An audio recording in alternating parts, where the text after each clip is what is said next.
ការតែ3ហ្នឹងថាយើងនឹងត្រូវតាមទៅតាមយើងហើយគឺបើយើងនិយាយពីប្រធានទីយើងបានរបស់យើងចឹងចង់ទៅទឹកឲ្យគុំបើយើងចង់ការរៀនវាជួយយើងបានច្រើននិយាយថារបស់គឺសំខាន់សម្រាប់ការរបស់បាន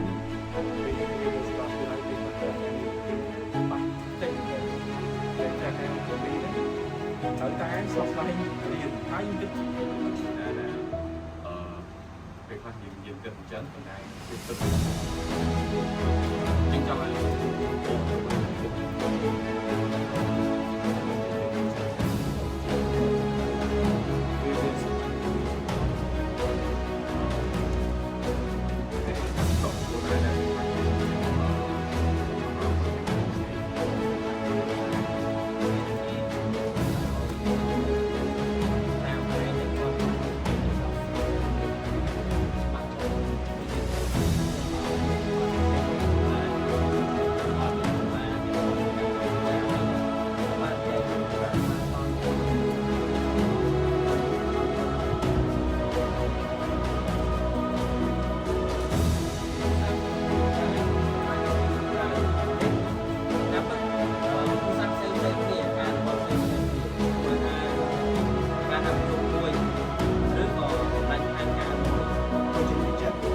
យើងនិយាយពីភាពជាអ្នកនាំតែមានតែគោលវិជ្ជា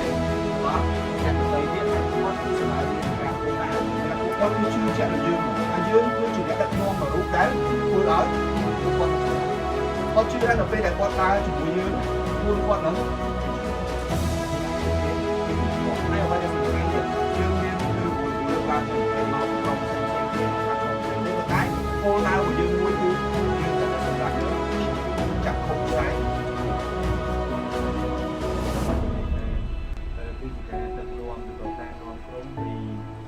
ភាពដែលល្អហើយទៅភាពដែលកាន់តែល្អបាច់បន់គឺគាត់ល្អហើយ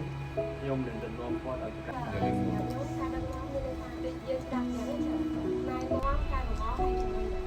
ណែនាំការល្អហើយជំនួយហើយបាទអរគុណខាងប្រៃលវីសូមម្នាក់ទៅស្ម័គ្រចិត្ត